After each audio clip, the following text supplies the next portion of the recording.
পহেলা বৈশাখ।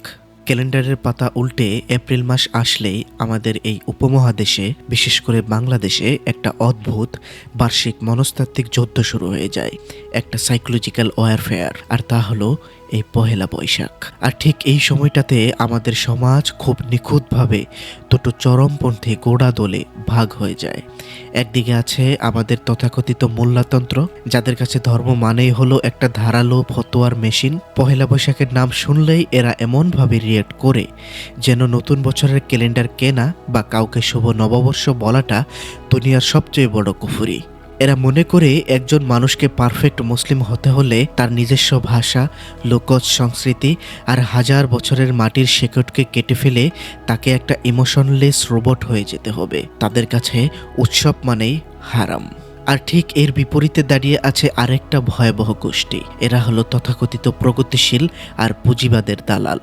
এরা সংস্কৃতির দোহাই দিয়ে পহেলা বৈশাখের ইমোশনকে ঢাল হিসেবে ব্যবহার করে এমন কিছু এজেন্ডা পুশ করে যা সরাসরি কোরআনের তাওহীদ বা একাত্মবাদের সাথে সাংঘর্ষিক। এরা আপনাকে বোঝাবে বাঙালি হতে হলে আপনাকে বাঘ, ভাল্লুক বা পেঁচার বিশাল বিশাল মুখোশ বানিয়ে মঙ্গল শোভাযাত্রায় গিয়ে ওই কাঠের মুখোশের কাছে নিজের মঙ্গল বা কল্যাণ কামনা করতে হবে। এরা সংস্কৃতির মোড়কে আপনার মগজে শিরক আর স্রষ্টার সাথে অংশীদারিত্বের বীজ ঢুকিয়ে দিচ্ছে, আর সাথে নিয়ে আসছে ক্যাপিটালিজমের কর্পোরেট নগ্নতা আর নোংরামি। আপনি যদি একটু আকল বা বিবেক খাটিয়ে চারপাশটা খেয়াল করেন, দেখবেন দুটি দলই তাদের নিজেদের ইন্টেলেকচুয়াল ডাস্টবিনে বসে একে অপরের দিকে অন্ধভাবে কাদা ছুটছে। আর এই যে প্রতি বছর একটা সাইকোলজিক্যাল লুপ তৈরি হয়, এর সবচেয়ে বড় ভুক্তভোগী কারা জানেন? এই প্রজন্মের তরুণরা আর আপনার আমার মতো সাধারণ মানুষরা। তারা একটা চরম আইডেন্টিটি ক্রাইসিস বা আত্মপরিচয়ের সংকটে ভুগছে। তারা বুঝতে পারছে না তারা কি নিজেদের মাটির সংস্কৃতিকে আপন করে নেবে, নাকি পরকালের ভয়ে সব আনন্দ, সব উৎসব থেকে নিজেকে গুটিয়ে নিয়ে একটা আইসোলেটেড ডিপ্রেশনের মধ্যে চলে যাবে। তারা একটা গোলক ধাঁধায় আটকে গেছে, কারণ মোল্লারা আপনাকে বলছে বাঙালি হলে তুমি মুসলিম হতে পারবে না, আর প্রগতিশীলরা আপনাকে বলছে মুসলিম হলে তুমি পারফেক্ট বাঙালি হতে পারবে না। কিন্তু একটু থামুন, একটু গভীর শ্বাস নিন। ভাই বোনেরা, আজ এই ভিডিওতে আমরা এই দুই গোঁড়ামির মুখোশ টেনে ছিঁড়ব। আজ আমরা কোনো অন্ধ ফতোয়া বা কর্পোরেট সংস্কৃতির ইমোশনে ভাসবো না। আজ আমরা ইতিহাসের সার্জারি টেবিলে পহেলা বৈশাখকে ব্যবচ্ছেদ করব এবং দেখব ইতিহাসের আসল সত্যটা কি। আর সবচেয়ে বড় কথা, এই দুই চরমপন্থার মাঝখানে কোরআন তার নিখুঁত আকল এবং নীরবতার ব্যালেন্স দিয়ে ঠিক কোথায় দাঁড়িয়ে আছে। কোরআন কি সত্যিই আপনাকে আপনার শেকড় থেকে দূরে সরতে বলে? ভাই বোনেরা, স্বাগতম লর্ডস ট্রানজিট ইউটিউব চ্যানেলে। আপনি কি নিজের শেকড় এবং স্রষ্টা দুটোকেই একসাথে ধারণ করার সাইকোলজিক্যাল সত্যটা জানতে প্রস্তুত? তাহলে ভিডিওটি শেষ পর্যন্ত দেখুন। ইতিহাস বড়ই নির্মম, কারণ ইতিহাস মানুষের ইমোশন বা আবেগের ধার ধারে না। আজ মোল্লারা যে দিনটিকে হিন্দুয়ানি কালচার বলে গালি দিচ্ছে, আর তথাকথিত প্রগতিশীলরা যে দিনটিকে সেকুলারিজমের লাইফলাইন বানিয়ে লাফালাফি করছে, চলুন টাইম মেশিনে করে সেই দিনটির জন্মলগ্নে ফিরে যাই। দেখি আসলে এই পহেলা বৈশাখের জন্ম হয়েছিল কেন। সময়টা 1584 সাল, মুঘল সম্রাট আকবরের রাজত্বকাল। সম্রাট আকবরের সামনে একটা বিশাল অর্থনৈতিক বা ইকোনমিক ক্রাইসিস এসে দাঁড়ালো। মুঘল সাম্রাজ্যের খাজনা বা ট্যাক্স আদায় করা হতো ইসলামিক হিজরি ক্যালেন্ডার অনুযায়ী। আপনারা জানেন হিজরি ক্যালেন্ডার হলো চন্দ্রবর্ষ বা চাঁদের হিসাব, আর চাঁদের হিসাব প্রতি বছর সৌরবর্ষ বা সূর্যের হিসাব থেকে 10 থেকে 11 দিন পিছিয়ে যায়। এর ফলে যে মারাত্মক লজিক্যাল ফ্যালাসিটা তৈরি হলো তা হলো কৃষকের ফসল কাটার সময় তো আর চাঁদের উপর নির্ভর করে না, সেটা নির্ভর করে ঋতু বা সূর্যের উপর। দেখা গেল হিজরি মাস অনুযায়ী যখন ট্যাক্স বা খাজনা দেওয়ার সময় ঘনিয়ে এসেছে, কৃষকের মাঠে তখন কোনো ফসলই নেই। ফসল উঠবে আরো কয়েক মাস পর। এখন ফসল ওঠার আগেই কৃষক ট্যাক্স দেবে কিভাবে? এই কনফ্লিক্টের কারণে কৃষকের উপর চরম জুলুম হওয়া শুরু হলো। এই সাইকোলজিক্যাল এবং ইকোনমিক ক্রাইসিস সমাধানের জন্য সম্রাট আকবর তার রাজদরবারের প্রখ্যাত জ্যোতির্বিজ্ঞানী ফাতেউল্লাহ সিরাজিকে একটা মাস্টারপিস সিস্টেম ডিজাইন করার জন্য দায়িত্ব দিলেন। ফাতেউল্লাহ সিরাজি হিজরি সন এবং স্থানীয় সৌর সনের একটা নিখুঁত ক্যালকুলেশন করে নতুন একটা ক্যালেন্ডার তৈরি করলেন, যার নাম দেওয়া হলো তারিখি এলাহি বা সহজ বাংলায় ফসলি সন। আর এই ফসলি সনেরই প্রথম দিন হলো আমাদের আজকের এই পহেলা বৈশাখ। একটু আকল খাটান, এই পহেলা বৈশাখের জন্ম কেন হয়েছিল? কোনো দেবদেবীর পূজা করার জন্য? কোনো ধর্ম প্রচার করার জন্য? না, এর জন্ম হয়েছিল 100% পিওর অর্থনীতির জন্য। এর উদ্দেশ্য ছিল অত্যন্ত প্র্যাকটিক্যাল, রাজকোষে ট্যাক্স জমার হিসাব ঠিক রাখা এবং কৃষকের ফসল তোলার সময়টাকে একটা সিস্টেমের মধ্যে নিয়ে আসা। আর এই পহেলা বৈশাখের সাথে জড়িয়ে থাকা সবচেয়ে আইকনিক যে শব্দ হালখাতা, তার ইতিহাসটা কি? হালখাতা মানে হলো বর্তমান বা নতুন খাতা। বছরের এই নতুন দিনে কৃষকরা তাদের পুরনো দেনা বা ঋণ শোধ করে দিত, আর জমিদার বা ব্যবসায়ীরা পুরানো হিসেবের খাতা বন্ধ করে একটা নতুন খাতা খুলত। এটা ছিল স্রেফ একটা অর্থনৈতিক ক্লিয়ারেন্স বা ফাইন্যান্সিয়াল অডিট ডে। ঋণ শোধ করার পর আনন্দ করে একটু মিষ্টিমুখ করা হতো, উৎসব হতো। এই পুরো ইতিহাসের আক্ষরিক অর্থে কোথাও ধর্মের কোনো লেশমাত্র নেই। এটা না হিন্দুদের উৎসব, না মুসলমানদের ধর্মীয় বিধান। এটা ছিল বাংলার খেটে খাওয়া কৃষকের উৎসব, বাংলার অর্থনীতির উৎসব। কিন্তু রিয়েলিটি ডার্ক সাইডটা দেখুন। পুঁজিবাদের গুড়ামি কিভাবে ইতিহাসকে হাইজ্যাক করে। যে পহেলা বৈশাখ ছিল কৃষকের ঘাম আর ফসলের হিসাব, আজ সেই পহেলা বৈশাখের মালিকানা নিয়ে নিয়েছে কর্পোরেট ব্র্যান্ডগুলো। যে কৃষক এই বৈশাখের আসল মালিক, সে আজ বৈশাখে এক টুকরো ইলিশ মাছ কিনে খেতে পারে না। আর শহরের এলিটরা দামি শাড়ি আর পাঞ্জাবি পরে সংস্কৃতির নামে হাজার রকম রং মেখে সেলফিতে ব্যস্ত। আর অন্যদিকে মোল্লাতন্ত্র এই পিওর ইকোনমিক আর লোকজ একটা ইতিহাসকে শিরক আর হারাম ট্যাগ দিয়ে এই দেশের সাধারণ মানুষের মন থেকে তাদের শেকটকে মুছে ফেলার এক ভয়ঙ্কর সাইকোলজিক্যাল খেলায় মেতেছে। ভাই বোনেরা, ইতিহাস তো জানলেন, এবার সময় হয়েছে এই দুই চরমপন্থী গোড়ামির মুখোশ টেনে ছিঁড়ে ফেলার। চলুন প্রথমে আমরা ব্যবচ্ছেদ করি আমাদের তথাকথিত মোল্লাতন্ত্রের সেই ভয়ঙ্কর ফতোয়াগুলোকে, যারা একটা নতুন ক্যালেন্ডারের বছর শুরু হওয়াকে শিরক বানিয়েছে। একটু চোখ বন্ধ করে লজিক্যালি ভাবুন তো, আপনার ঘরের দেয়ালে একটা ক্যালেন্ডার ঝোলানো আছে। মাসের 30 তারিখ পার হলো, আপনি ক্যালেন্ডারের পাতাটা ছিঁড়ে নতুন একটা মাস শুরু করলেন। এই যে আপনি পুরনো পাতাটা ছিঁড়ে নতুন পাতায় গেলেন, এটা কি শিরক? এটা কি আল্লাহ ছাড়া অন্য কোনো স্রষ্টার সাথে পার্টনারশিপ করা হলো? আপনার কমন সেন্স বলবে, ভাই আপনি কি পাগল? একটা কাগজের পাতা ছেঁড়া কিভাবে শিরক হতে পারে? অথচ আমাদের সমাজের তথাকথিত মোল্লাতন্ত্র ঠিক এই পাগলামিটাই করছে। তারা একটা আস্ত জেনারেশনের ব্রেন ওয়াশ করে এই সাইকোলজিটা ঢুকিয়ে দিচ্ছে যে পয়লা বৈশাখ পালন করা, নতুন বছরকে স্বাগত জানানো বা হালখাতা করা মানেই হলো কুফরি, একটা শিরক, একটা হারাম। আসুন আজ এই ফতোয়ার ফ্যাক্টরিগুলোকে লজিকের সার্জারি টেবিলে ওঠাই।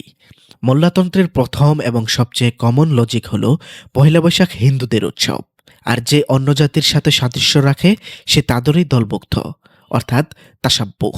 কি ভয়ঙ্কর লেভেলের লজিক্যাল ফেলাসি এটা! প্রথমত, আমি ইতিহাস দিয়ে আগেই প্রমাণ করেছি যে এটা হিন্দুদের কোনো ধর্মীয় উৎসব নয়, এটা ছিল কৃষকের ট্যাক্স দেওয়ার উৎসব।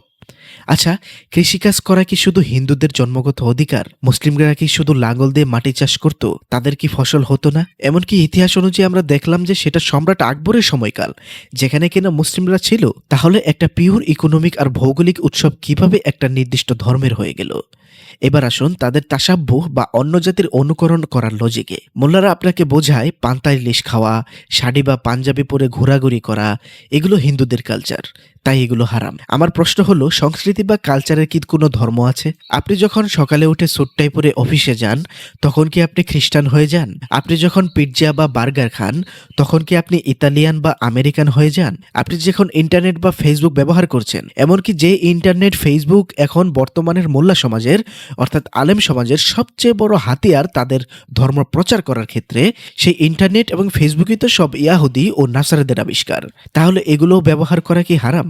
না, কারণ ইসলামী ফিলোসফিতে তাসাব্বুহ বা হারাম অনুকরণ বলতে বোঝায় ধর্মের আকিদা বা ধর্মীয় উপাসনাকে অনুকরণ করা। আপনি যদি দুর্গাপূজায় গিয়ে প্রসাদ খান এবং ক্রিসমাসে গিয়ে যিশুকে স্রষ্টার পুত্র মেনে প্রেয়ার করেন, সেটা হারাম। কিন্তু আপনি আপনার দেশের ভৌগোলিক কারণে আপনার আবহাওয়া অনুযায়ী একটা পোশাক পরবেন, আপনার নদীর মাছ দিয়ে ভাত খাবেন, এটা কিভাবে হারাম অনুকরণ হয়? ভাই বোনেরা, সমস্যাটা আসলে কোথায় জানেন? আমাদের এই মোল্লাতন্ত্র ইসলামাইজেশন অর্থাৎ ইসলামীকরণ আর অ্যারাবাইজেশন অর্থাৎ অ্যারাবিকরণের মধ্যকার পার্থক্যটা বোঝে না। তারা মনে করে পারফেক্ট মুসলিম হতে হলে আপনাকে আরবের কালচার ফলো করতে হবে, আপনাকে জুব্বা পরতে হবে, আপনাকে পান্তা ইলিশ বাদ দিয়ে খেজুর আর ওটের গোশত খেতে হবে, আপনাকে মরুভূমির মানুষের মতো আচরণ করতে হবে। কিন্তু এই কোরআন কি এই কথা বলে? একদমই না। কোরআন এসেছে মানুষের জীবনকে পরিশুদ্ধ করতে, মানুষের নিজস্ব সংস্কৃতিকে খুন করতে নয়। পবিত্র কুরআনের সূরা আল হুজরাতের ১৩ নম্বর আয়াতে আল্লাহ তাআলা বলছেন, হে মানুষ, আমি তোমাদেরকে এক নারী ও এক পুরুষ হতে সৃষ্টি করেছি আর তোমাদেরকে বিভিন্ন জাতি ও গোত্রে বিভক্ত করেছি যাতে তোমরা পরস্পর পরিচিত হতে পারো। তোমাদের মধ্যে আল্লাহর কাছে সেই অধিক মর্যাদা সম্পন্ন যে তোমাদের মধ্যে অধিক তাকওয়া সম্পন্ন। নিশ্চয়ই আল্লাহ তো সর্বজ্ঞ, সম্যক অবহিত। খুব নিখুঁতভাবে খেয়াল করুন, আল্লাহ নিজেই আপনাকে বিভিন্ন জাতি বা ভিন্ন ভিন্ন আইডেন্টিতে ভাগ করেছেন। কেন? যাতে পৃথিবী জুড়ে একটা কালচারাল ডাইভার্সিটি বা বৈচিত্র্য থাকে। যদি আল্লাহ চাইতেন পুরো দুনিয়া শুধু আরবের কালচার ফলো করবে, তাহলে কি আল্লাহ এই আয়াত দিতেন? তাহলে তো তিনি সবাইকে এক জাতি বানিয়ে দিতেন। ভাই ও বোনেরা, বাঙালি হওয়াটা আপনার জন্য কোনো পাপ নয়। এটা আপনার ভৌগোলিক আইডেন্টিটি, আপনার ভাষা, আপনার লোকজ সংস্কৃতি, আপনার মাটির প্রতি ভালোবাসা, এগুলো আল্লাহই আপনাকে দিয়েছেন। মূল্যতন্ত্র আপনাকে এই আয়াতের ঠিক উল্টো দিকে নিয়ে যেতে চায়। তারা ফতোয়া দিয়ে আপনাকে একটা শেকড়হীন আইডেন্টিটি ক্রাইসিসে ভোগা কনফিউজড রোবট বানাতে চায়। তারা বোঝায় না যে একটা কৃষক যখন সারা বছর হাট ভাঙা খাটুনি খেটে নতুন বছরের প্রথম দিনে একটু নতুন জামা পরে তার ছেলে মেয়েকে নিয়ে একটু মেলায় যায়, একটু মিষ্টি খায়, এর মধ্যে কোনো শিরক নেই। এর মধ্যে আছে শুধু বেঁচে থাকার আনন্দ।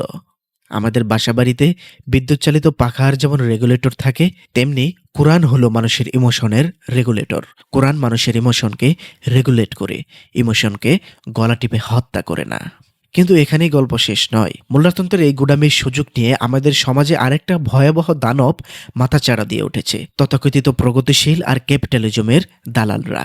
মোল্লারা যেখানে সবকিছুকে হারাম বলছে, সেখানে এই প্রগতিশীলরা সংস্কৃতির দোহাই দিয়ে পহেলা বৈশাখের ভেতরে এমন কিছু কোরআন বিরোধী ডার্ক রিয়েলিটি আর প্রকৃত শিরক ঢুকিয়ে দিয়েছে যা শুনলে আপনি শিউরে উঠবেন। তারা পহেলা বৈশাখকে হাইজেক করে একে কোরআনের তাওহীদের সবচেয়ে বড় শত্রুতে পরিণত করেছে।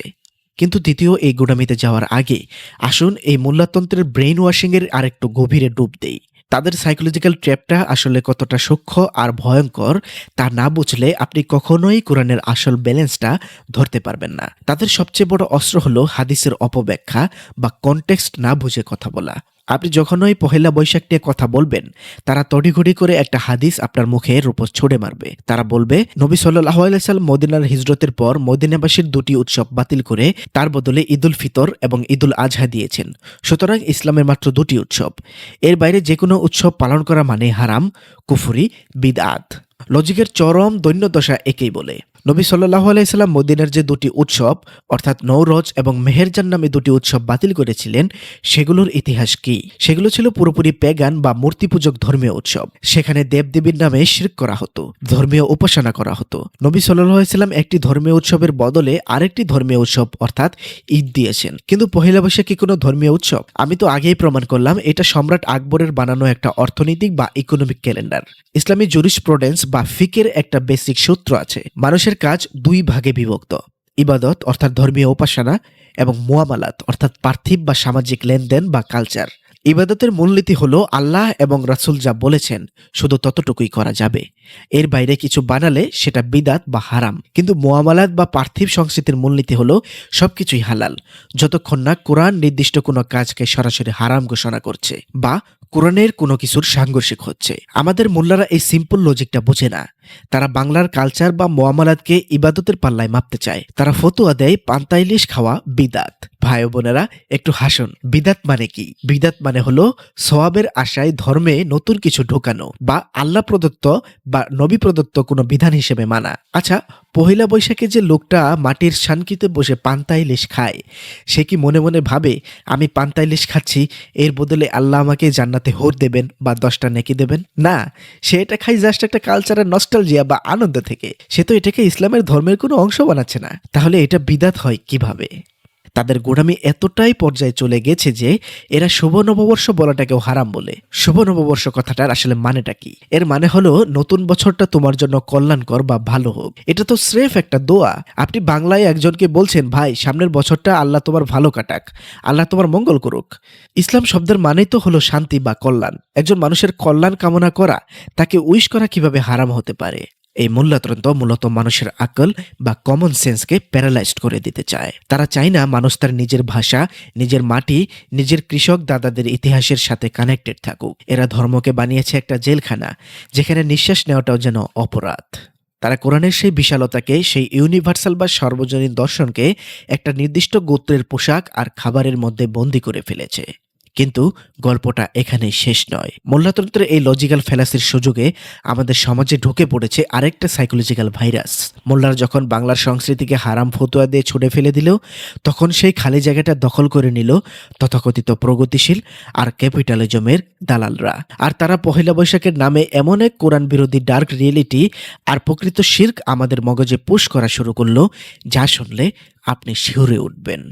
আসুন এবার সেই তথাকথিত প্রগতিশীল দানবটার মুখোশ টেনে ছিঁড়ি। মোল্লারা যখন ফতুয়া দিয়ে বাংলার সংস্কৃতিকে হারাম বানিয়ে মানুষের মনস্তত্ত্বে একটা বিশাল শূন্যস্থান তৈরি করলো, তখন সেই সুযোগটা কারা নিল? আমাদের সমাজের তথাকথিত প্রগতিশীল বা সেকুলার বুদ্ধিজীবী এবং পশ্চিমা পুঁজিবাদের কর্পোরেট দানবেরা। এরা বুঝতে পারলো মানুষের ইমোশন নিয়ে ব্যবসা করার চেয়ে পারফেক্ট জায়গা আর নেই। তারা পহেলা বৈশাখের এই পিওর ইকোনমিক আর লোকজ ইতিহাসকে হাইজেক করে একে পরিণত করলো একটা কালচারাল ডাস্টবিনে। আসুন এদের সবচেয়ে বড় এবং ভয়ঙ্কর যে স্ক্যাম মঙ্গল শোভাযাত্রা, সেটাকে একটু লজিক আর ইতিহাসের সার্জারি টেবিলে উঠাই। আপনাকে ব্রেন ওয়াশ করে বোঝানো হয় মঙ্গল শোভাযাত্রা নাকি বাঙালির হাজার বছরের ঐতিহ্য। আপনি যদি মঙ্গল শোভাযাত্রায় না যান, তবে নাকি আপনি অসাম্প্রদায়িক বা পারফেক্ট বাঙালি হতে পারলেন না। কিন্তু ইতিহাস কি বলে জানেন? এই মঙ্গল শোভাযাত্রার বয়স 1000 বছর তো দূরের কথা, 100 বছরও নয়। 1989 সালে ঢাকা বিশ্ববিদ্যালয়ের চারুকলার কিছু শিক্ষার্থী তৎকালীন স্বৈরাচার সরকারের প্রতিবাদ হিসেবে একটা পলিটিক্যাল মুভমেন্ট হিসেবে কিছু মুখোশ বানিয়ে রাস্তায় নেমেছিল। ব্যাস এতটুকুই। একটা রাজনৈতিক প্রতিবাদকে এরা সুকৌশলে ধর্মের বিকল্প হিসেবে বাঙালিয়ানার আলটিমেট লাইট হাউস হিসেবে জাতির ঘাড়ে চাপিয়ে দিল। এবার আসুন কোরআনের তাওহিদ বা একাত্মবাদের জায়গায়। কেন এটা সরাসরি শিরক? মঙ্গল শব্দটার অর্থ কি? মঙ্গল মানে হলো কল্যাণ, ভাগ্য বা ওয়েলবিং। আপনি বাঁশ, কাগজ আর রং দিয়ে বিশাল সাইজের একটা পেঁচা বা বাঘের মুখোশ বানালেন, তারপর সেই কাঠের পেঁচাকে কাঁধে নিয়ে রাস্তায় গান গাইতে গাইতে হাঁটলেন এবং বিশ্বাস করলেন যে এই শোভাযাত্রার মাধ্যমে আপনার নতুন বছরটা ভালো যাবে, দেশের মঙ্গল হবে। মঙ্গল শব্দটার অর্থ কি? মঙ্গল মানে হলো কল্যাণ, ভাগ্য বা ওয়েলবিং। আপনি বাঁশ, কাগজ আর রং দিয়ে বিশাল সাইজের একটা পেঁচা বা বাঘের মুখোশ বানালেন, তারপর সেই কাঠের পেঁচাকে কাঁধে নিয়ে রাস্তায় গান গাইতে গাইতে হাঁটলেন এবং বিশ্বাস করলেন যে এই শোভাযাত্রার মাধ্যমে আপনার নতুন বছরটা ভালো যাবে, দেশের মঙ্গল হবে। একটু আকল বা লজিক খাটান। যে প্রগতিশীলরা ধর্মকে অযৌক্তিক বলে সকাল বিকাল গালি দেয়, তারা নিজেরা একটা কাঠের মুখোশ কাঁধে নিয়ে রাস্তায় হেঁটে হেঁটে ভাবছে এতে দেশের মঙ্গল হবে। এর চেয়ে বড় ইন্টেলেকচুয়াল হিপোক্রেসি বা বুদ্ধিভিত্তিক ভণ্ডামি আর কি হতে পারে? যে প্রগতিশীলরা ধর্মকেই অযৌক্তি বলে, ধর্মের রিচুয়ালকে অযৌক্তি বলে, আর তারাই কিনা একটা রিচুয়াল করতেছে। কি আজব ব্যাপার! এটা আবার কোন ধর্ম? কিন্তু কোরআনের তাওহীদের লজিক এখানে একদম ক্লিস্টার ক্লিয়ার। কল্যাণ বা মঙ্গল দেওয়ার মালিক এই মহাবিশ্বে শুধু একজন, তিনি হলেন স্রষ্টা। সূরা আজ-জুমারের 38 নম্বর আয়াতে আল্লাহ তাআলা বলছেন, আর তুমি যদি তাদেরকে জিজ্ঞাসা করো কে আসমানসমূহ এবং জমিন সৃষ্টি করেছে, তারা অবশ্যই বলবে আল্লাহ। বলো, তোমরা কি ভেবে দেখেছো আল্লাহ আমার কোনো ক্ষতি চাইলে তোমরা আল্লাহর পরিবর্তে যাদের ডাকো, তারা কি সেই ক্ষতি দূর করতে পারবে? অথবা তিনি আমাকে রহমত করতে চাইলে তারা সেই রহমত প্রতিরোধ করতে পারবে? বলো, আমার জন্য আল্লাহই যথেষ্ট। তাওয়াক্কুলকারীগণ তার উপরই তাওয়াক্কুল করে। আপনি যখন কোনো জড় বস্তু, কোনো পেঁচা, বাঘের মুখোশের কাছে নিজের মঙ্গল কামনা করেন বা এদেরকে মঙ্গলের প্রতীক হিসেবে বিশ্বাস করেন, তখন আপনি আক্ষরিক অর্থেই কোরআনের মূল ভিত্তির সাথে বেইমানি করেন। আপনি স্রষ্টার ক্ষমতায় একটা কাঠের মুখোশকে পার্টনার বা অংশীদার বানাচ্ছেন। এটাই হলো পিওর শিরক। তবে যদি আপনি মঙ্গলযাত্রাকে একেবারেই ধর্মের কোনো বিধান হিসেবে না নেন, আপনি যদি কোনোভাবেই মনে না করেন যে এই মঙ্গলযাত্রা আপনাকে মঙ্গল করবে, আপনি যদি কোনোভাবেই এখানে শিরক বা অশ্লীলতা যোগ না করেন বা কোরআন বিরোধী কোনো কিছু যোগ না করেন, তাহলে সেটা করতে কোনো দ্বিধা নেই। মোল্লারা আপনাকে রোবট বানাতে চেয়েছিল, আর প্রগতিশীলরা আপনাকে বানাচ্ছে আইডেন্টিটি ক্রাইসিসে ভোগা এক মডার্ন মূর্তি পূজক। শুধু কি শিরক, এর সাথে যুক্ত হয়েছে ক্যাপিটালিজম বা পুঁজিবাদের নগ্ন থাবা। যে কৃষক বৈশাখের আসল মালিক, তার কথা কেউ মনেই রাখেনি। পুঁজিবাদ এই বৈশাখকে বানিয়েছে $multi-billion কর্পোরেট শো অফ, সস্তা স্পন্সরশিপ, স্টেজ কাঁপানো কনসার্ট, আর আমাদের বোনদেরকে সংস্কৃতির নামে খোলামেলা পোশাকে কর্পোরেট বিলবোর্ডের সামনে দাঁড় করিয়ে অবজেক্টিফাই করা, অবাধ মেলামেশা আর উগ্রতা ছড়িয়ে পড়া। এরা আপনাকে শেখাচ্ছে কালচার মানেই হলো লিমিটনেস ফ্রিডম, কোনো বাউন্ডারি নেই। তারা আপনার মগজে এই ডার্ক রিয়েলিটিটা পুশ করছে যে আধুনিক হতে হলে আপনাকে কোরআনের শালীনতা বা হায়া বিসর্জন দিতে হবে। আপনি মোল্লাদের ফতোয়ার খাঁচা থেকে বেরিয়ে এসে ক্যাপিটালিজমের এই চকচকে ডাস্টবিনে ঝাঁপ দিচ্ছেন আর ভাবছেন আপনি অনেক প্রগতিশীল হয়ে গেছেন। কি ভয়ঙ্কর এক মনস্তাত্ত্বিক ট্রেপে আটকে আছে আমাদের আজকের জেনারেশন। একদিকে মোল্লাদের ফতোয়ার জুজু, অন্যদিকে প্রগতিশীলদের সংস্কৃতির নামে শিরক আর কর্পোরেট নগ্নতা। ভাই বোনেরা, তাহলে উপায় কি? এই ত্রিমুখী গোলকধাঁধা থেকে বের হওয়ার এক্সিট ডোর বা দরজাটা কোথায়? কোথায় সেই ব্যালেন্স যেখানে আমি হাজার বছরের শেকড় আমার বাংলার সংস্কৃতিকেও বুকে ধারণ করতে পারবো, আর আমার স্রষ্টার দেওয়া তাওহীদ বা কোরআনকেও একটুখানিও কম্প্রোমাইজ করতে হবে না? আসুন এবার আমরা কথা বলি কোরআনের সেই মাস্টারপিস নীরবতা এবং দ্য আলটিমেট ব্যালেন্স নিয়ে। কোরআনের সবচেয়ে বড় সৌন্দর্যটা কোথায় জানেন? কোরআনের সৌন্দর্য শুধু এর আদেশ বা নিষেধের মধ্যে সীমাবদ্ধ নয়, এর নীরবতার ভেতরেও বিশাল এক মনস্তাত্ত্বিক দর্শন লুকিয়ে আছে। আমাদের মোল্লাতন্ত্র মনে করে কোরআন বা হাদিসে যা বলা নেই তা সবকিছুই হারাম, কিন্তু কোরআনের লজিক ঠিক এর উল্টো। ইসলামিক ফিকের বেসিক রুল হলো পার্থিক বা সামাজিক বিষয় অর্থাৎ মুআমালাত বিষয়ে কোরআন যতক্ষণ পর্যন্ত কোনো কিছুকে সরাসরি হারাম না বলছে ততক্ষণ পর্যন্ত তা জন্মগতভাবে হালাল বা মুবাহ অর্থাৎ বৈধ। স্রষ্টা কোরআনে মদ হারাম করেছেন, শূকরের মাংস হারাম করেছেন, সুদ হারাম করেছেন, কিন্তু স্রষ্টা কি কোরআনের কোথাও বলেছেন তোমরা বছরের প্রথম দিনে আনন্দ করতে পারবে না বা তোমরা তোমাদের লোকজ উৎসব পালন করতে পারবে না? এরকম কথা কি কোরআনে বলা আছে? বলেননি। কিন্তু কোরআনের এই নীরবতা কোনো ভুল নয়। এই নীরবতা হলো মানুষের জন্য একটা স্বাধীনতা, মানুষের নিজস্ব সংস্কৃতি আর আকল বা বিবেক ব্যবহারের স্বাধীনতা। আসুন এই পয়েন্টটাকে আরও একটা মাস্টারপিস লজিক দিয়ে ক্লিয়ার করি। আমরা মুসলিমরা প্রতি বছর অত্যন্ত আবেগ এবং আনন্দের সাথে ঈদ পালন করি, ঈদুল ফিতর বা ঈদুল আজহা। কিন্তু আপনি কি জানেন পুরো কোরআনের কোথাও ঈদুল ফিতর বা ঈদুল আজহা শব্দগুলো এই বর্তমান উৎসবের ফর্মে সরাসরি মেনশন করা নেই। কোরআনের রোজার কথা আছে, হজের কথাও আছে, কিন্তু ঈদের দিন নতুন জামা পরা, সেমাই খাওয়া, আতর মাখা বা একে অপরের সাথে কোলাকুলি করার কথা কি কোরআনে ফরজ করে দেওয়া আছে? নেই।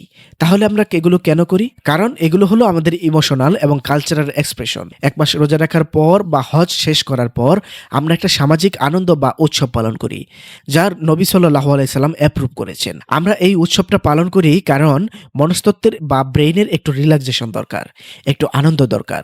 সুস্থ আনন্দ করা কোনো অপরাধ নয়। এই ঈদ নিয়ে আমার অলরেডি একটা প্রথম পর্বের ভিডিও রয়েছে, চাইলে আপনারা চ্যানেলে চেক আউট করতে পারেন। ঠিক এই লজিকটা পহেলা বৈশাখের জায়গায় বসান। পহেলা বৈশাখ কোনো কোরআনিক ইবাদত নয়, কিন্তু এটা দেশের কৃষক যখন তার বছরের হিসাব নিকাশ শেষ করে হালখাতা করে, আর সেই অর্থনৈতিক চক্রের শুরুতে দেশের মানুষ যখন একটু আনন্দ করে নতুন জামা পরে, তখন সেটা জন্মগতভাবে কোরআন বিরোধী হতে যাবে কেন? কোরআন আপনাকে কোনো নির্দিষ্ট সংস্কৃতির সাথে বা আরব্য রজনীর গল্পে বন্দি করতে আসেনি। কোরআন এসেছে আপনার নিজস্ব সংস্কৃতিকে পরিশুদ্ধ করতে। কোরআন আপনাকে উৎসব পালন করা থেকে আটকায় না। কোরআন শুধু আপনাকে একটা ফিল্টার বা ছাঁকনি দেয়, এবং সংশ্লিষ্ট এই ক্ষেত্রে কোরআনের ফিল্টার হলো দুটি, অর্থাৎ তাওহীদ অর্থাৎ একত্ববাদ এবং হায়া অর্থাৎ শালীনতা। আপনার আকল বা বিবেক দিয়ে শুধু এই ফিল্টারটা ব্যবহার করুন। পয়লা বৈশাখ আপনি সকালে উঠে পান্তা ইলিশ খাচ্ছেন, খান, এটা আপনার মাটি আর নদীর খাবার। এখানে তাওহীদের কোনো সমস্যা নেই। আপনি আপনার মায়ের দেওয়া একটা লাল সাদা শাড়ি বা পাঞ্জাবি পরছেন, পরুন, এটা আপনার আবহাওয়া আর ঐতিহ্যের পোশাক। এখানে শালীনতার কোনো লঙ্ঘন হচ্ছে না।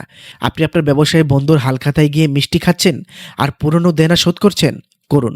ইসলাম তো ঋণ শোধ করাকে সবচেয়ে বেশি এনকারেজ করে।